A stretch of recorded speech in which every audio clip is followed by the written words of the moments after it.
Welcome back, everyone. Today we're going over past lives, reincarnation, but specifically children remembering their past lives.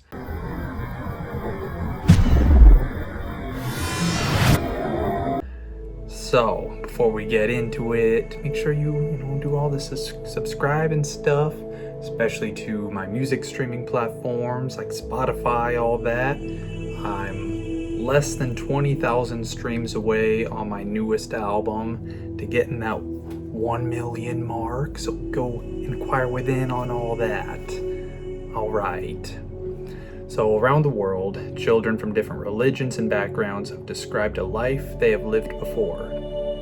While the belief in the survival of a soul is not new, the fact that these kids talk about events that seem beyond their childhood memories are an indication of reincarnation to some people. There are over 2,500 documented cases of children remembering past lives at the Division of Personality Studies in Charlottesville, Virginia. These kids come from around the globe: Europe, West Africa, Southern Asia, United States, everywhere. The most compelling cases of reincarnation are the ones in which children impulsively remember past lives and describe historical events and people in which there is no way that the kids could have ever known of these events and people. Generally, in these cases, a child begins to tell their parents about the past life as soon as they learn to speak. Oh, also, mailing list. Go to inquirewithinofficial.com. Join the mailing list so you don't miss any of the epic stuff. I do about one a week. Alright. Do it. So, where was I? These memories may include their name in the past life, in addition to the names of their family members and friends from the prior incarnation. Child may also recall the name of the town or city that they lived in. The child may even know secrets and information about their past life that only members of the past family are aware of. So now we're going to go into a couple specific cases that are pretty well studied and documented. So this first one is a kid named Ryan Hammons, and he recalled his life as a Hollywood agent. So this case is from 2009, where at the time Ryan Hammons was a 4-year-old kid, and he started waking up and screaming about how his heart exploded in Hollywood. When he revealed more details from this past life, his mother, Cindy, became intrigued.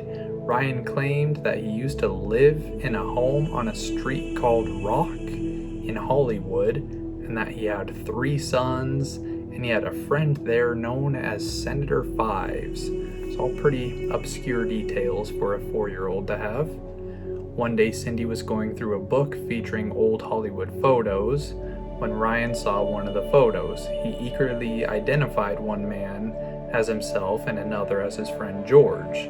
To further investigate this odd occurrence, Cindy visited the UVA Medical Center and hired the help of a psychiatrist who studies reincarnation. The psychiatrist verified that his friend in the photograph was George Raft, a movie star, and the person that he identified as himself was Martin. Great name there. Upon contacting Martin's daughter and doing deep research, they were able to confirm 55 obscure facts about Martin's life, including how old he lived until, the number of children and siblings he had, and a whole lot more. After that meeting, Ryan lost interest in his past life memories. According to the psychiatrist, this happens because reincarnated children gain closure when they see that people from their past have moved on, hence they forget their former existences. That's a trip. This next one is a more famous case. I remember hearing about this years ago. It's James Leininger's past life as a fighter pilot. A resident of Louisiana, James Leininger was just 2.5 years old when he began speaking about his strong memories and vivid dreams of being a man named James McCready Houston from Uniontown, Pennsylvania. According to him, he had been a World War II fighter pilot who had been killed over 50 years ago in Iwo Jima. The boy's nightmares began after his father had taken him to the Dallas Flight Museum. At such age, his knowledge of aviation was amazing. So his father decided to do some research about this. He soon discovered that there had indeed been a fighter pilot named James Houston, and his plane had actually been hit by Japanese fire, which led to his death on March 3rd, 1945. The parents managed to track down Ann Barron, which was Houston's sister. She stated that after listening to Leininger's story, she believed him, and according to her, the boy knows too many things, and for some reason he just knows all this stuff that's happened. He knew the name of the ship that his plane took off from, names of pilots he flew with, and many more details about the life and death of James Houston. Now here's the icing on the cake one. So this is a popular case in Reincarnation, and it's about a boy who solved his own murder, his own past self-murder. So in the Golan Heights, a boy was born with a red birthmark on his head. At the age of 3, he claimed that the mark was from being murdered in a past life by an axe to the head. Sounds like a Cannibal Corpse song. This 3-year-old even claimed to know the first and last name of the man who had murdered him. Dr. Eli Losh, who was brought in to investigate the case, Losh took the boy to many cities in Israel until the boy recognized a village. He led the doctor to the accused murderer's house, who was still alive at that time, and they spoke with that man. The boy said to the accused murderer, "I used to be your neighbor. We had a fight and you killed me with an axe."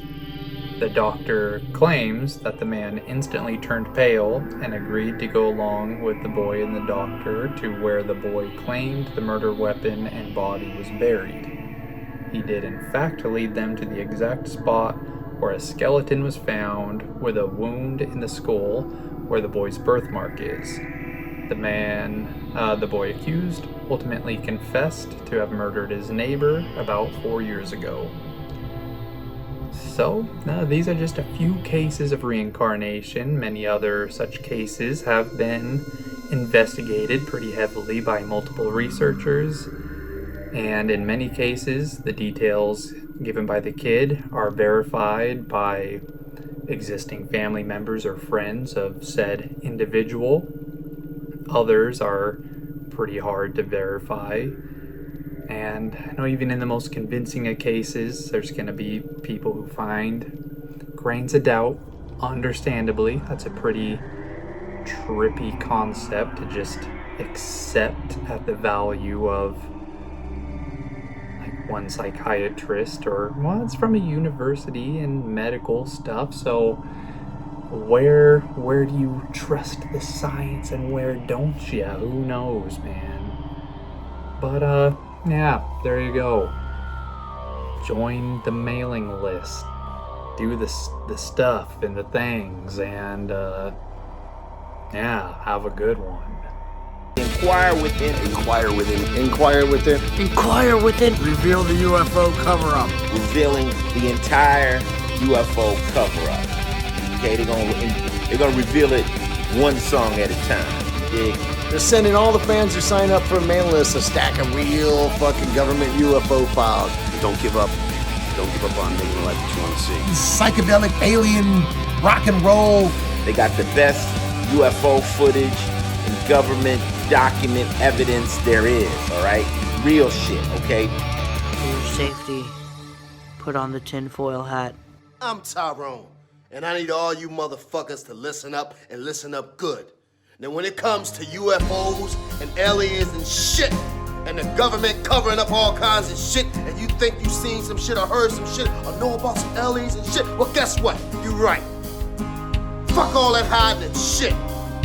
The inquiry within is the best place to be to find out about all that. So if you want to know about aliens and UFOs and the government covering it up, then inquiry within is where your ass need to be at. What you waiting for, man? Don't meet me there, beat me there, I already know. Take your ass there. Fuck all that. So go to inquirewithinofficial.com and stop playing.